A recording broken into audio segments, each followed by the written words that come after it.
17 तारीख को बहन जी आ रही हैं। सेमपुर रोड पे पचगांव गांव है मेरा, उसके पास ही कार्यक्रम हो रहा है उनका। राजस्थान में धौलपुर से ही शुरुआत हो रही है उनके कार्यक्रम की। एंड जैसा मैं जहाँ जहाँ चर्चा कर रहा हूँ, जिन गाँव में बहुत उत्साह है, लोग मुझसे पूछ रहे हैं बहन जी कब आ रही हैं, बहन जी कब आ रही हैं। जहाँ जाता हूँ ये प्रश्न उठता है कब आ रही हैं, कहाँ आ रही हैं। तो मैं हर जगह जा रहा हूँ, कैंपेन में सूचना दे रहा हूँ लोगों को बहन जी के बारे में। And they are waiting to see हर।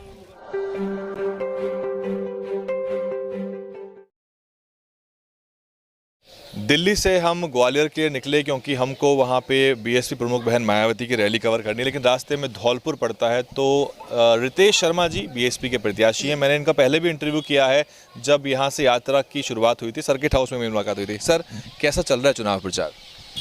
मेहनत चल रही है दिनों रात, trying to touch each and every person. हर घर पहुँचने की कोशिश है, हर वोटर तक पहुँचने की कोशिश है।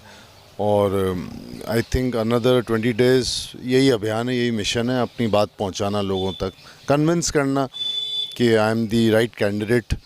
और यही चुनाव है। आई थिंक जो आपके सामने प्रत्याशी उतरे हुए उनका समीकरण कैसे देख रहे हैं? दो कुशवाहा कैंडिडेट हैं, वो भी आपस में रिलेशन में हैं, जीजा साली हैं वो, और आप सामने हैं। तो क्या आपका विनिंग फार्मूला है, क्या नज़र आ रहा है आपको?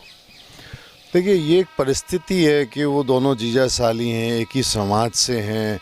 बट फ्रैंकली ये हो सकता है एक एडवांटेज हो, बट मैं चुनाव अपनी योग्यता पे लड़ रहा हूँ, है ना। पार्टी बैनर पे लड़ रहा हूँ और योग्य कैंडिडेट को ही जनता आई थिंक चुनेगी। अब कितना परेशान हो गए हैं भ्रष्टाचार, जातिवाद से लोग बाग, कि ऑफ कोर्स ये अपने आप में बहुत बड़ा इशू है। एंड दो नेशनल पार्टीज़ को एक ही समाज के लोग मिले लास्ट टाइम, ये दोनों मतलब इंटरचेंज हो गए हैं। एक सब लास्ट टाइम शोभा रानी जी बीजेपी से थी और इस बार वो कांग्रेस से हैं। डॉक्टर साहब कांग्रेस से थे, इस बार वो बीजेपी से हैं। तो बात एक ही पहलू के दो। आपके तो अच्छा ही है, वोट बढ़ जाएगा, can be easier for you. हाँ, समीकरण के नज़रिए से ऑफ कोर्स ऐसा लगता है ऊपर से देखने में।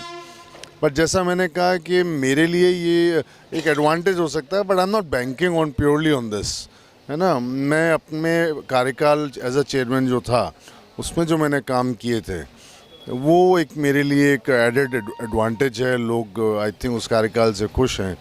एंड लोग people are looking for a change.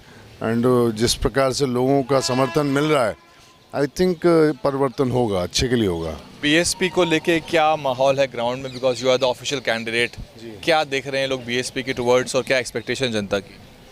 Expectations तो डेफिनेटली हाई हैं। एंड मेरे से ऐसा लग रहा है मेरे से कि ज़्यादा हैं। एंड जो बीएसपी का जो कोर वोटर है वो अब जुड़ रहा है। बिकॉज लास्ट टाइम जो दो घटनाक्रम हुए थे कि 2 एमएलए छोड़ के चले गए थे, उस वजह से उन लोगों के विश्वास में कमी आई थी। अब I think looking at my background, my family background, मैं खुद, मेरी फैमिली की साख, तो उन सब चीज़ों को ध्यान में रखते हुए आई थिंक वो लोग मुझ पर भरोसा कर रहे हैं, जुड़ रहे हैं, एक हो रहे हैं। एंड अब ऐसा लग रहा है कि अकेला मैं नहीं लड़ रहा हूँ, वो सब लड़ रहे हैं मेरे लिए। ये आज़ाद समाज पार्टी कैंडिडेट भी मैदान में हैं। How do you see that? क्योंकि मुकाबला तिकोनीय नहीं चौकोनीय हो जाएगा अगर उनकी तरफ भी वोट जाता है तो। आई थिंक उनका नाम लेके आप उन्हें अननेसेसरी इंपॉर्टेंस दे रहे हैं। डेमोक्रेसी में एवरी कैंडिडेट इज इम्पोर्टेंट, है ना। आप पॉसिबल इम्पोर्टेंट हो, वो डेमोक्रेसी अलग इशू है, बट उनकी पार्टी को आप वेटेज दे के आप आई थिंक अननेसेसरी इंपॉर्टेंस दे रहे हैं। बिकॉज जो उन्होंने कैंडिडेट उतारा है वो फ्रैंकली पहले तो खुद पार्षदी का चुनाव हार गया था वो कैंडिडेट, खुद ही। एंड ऐसा माना जा रहा है कि he is a sponsored candidate. वो स्पॉन्सर्ड कैंडिडेट है, मतलब कोई वज़न नहीं दिख रहा है उनके अंदर। प्योरली इंटेंशन एक ही है कि बसपा के वोट को बरगलाओ, उनको भ्रमित करो, कंफ्यूज करो। बसपा के वोटर को कंफ्यूज करने का उद्देश्य है और कुछ नहीं है। आपके ऊपर काफ़ी आरोप लगा रहे हैं कि बीएसपी जो है कैंडिडेट इंपोर्ट करके लेके आई है बीजेपी से। ऐसा तो हर पार्टी, पहली बात तो ऐसा हर जगह हो रहा है। बीजेपी क्या ऐसा नहीं कर रही क्या? क्रिमिनल लोग बीजेपी के अंदर जाते हैं और बीजेपी अपने आप में एक वॉशिंग मशीन की तरह काम कर रही है। बीजेपी में जाके वही आदमी, उसकी छवि सुधर जाती है। तो I don't look at it this way simply BSP को लगा एक अच्छा कैंडिडेट है, उन्होंने मुझ में योग्यता देखी, उनको लगा I am a possible winner, a good candidate, मेरे को उन्होंने टिकट दी, सिंपल। 4-5 क्या चीज़ें जो आप ऑफर कर रहे हैं, जनता से मिलते होंगे तो उनकी समस्या सुनते होंगे, आप भी कुछ ऑफर कर रहे होंगे अपनी तरफ से? ऑफ कोर्स मैं ऑफ़र कर रहा हूँ उनको विश्वास, गारंटी इस बात की कि मैं I am here to stay उनकी सेवा में, और मैं कोई धोखा नहीं करूँगा, भ्रष्टाचार नहीं फैलाऊँगा, उनके दुख सुख में साथ रहूँगा, अपनी पूरी ताकत लगाऊँगा उनके भले में। Vikas is one of the factors, विकास एक मुद्दा हो सकता है, एक एमएलए के कई जिम्मेदारियां होती हैं, विकास उनमें से एक है। तो मैं वो सारे काम करूंगा जो एक केयर टेकर को अपने क्षेत्र के एज अ केयर टेकर काम करूंगा। उसी चीज़ को मैं लोगों से कह रहा हूँ कि एक बार मुझ पर आप भरोसा करें, एंड मुझ में अगर काबिलियत होगी तो उस भरोसे को मैं परमानेंटली ज़िंदा रखूँगा, ये जिम्मेदारी मेरी होगी।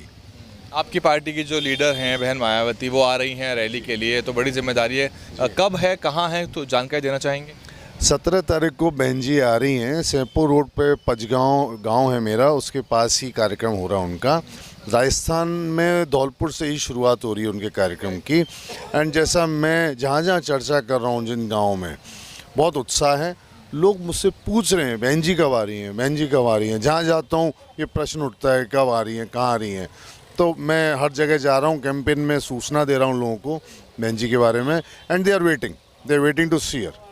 बहुत 6 महीने में ऐसे 4-5 काम जो कॉन्क्रीट आप ज़मीन पे करना चाहेंगे, मान लीजिए आप जीत जाते हैं, व्हाट आर द 4-5 ऐसे काम बहुत हैं। देखिए टॉप प्रायोरिटी 6 महीने के अंदर?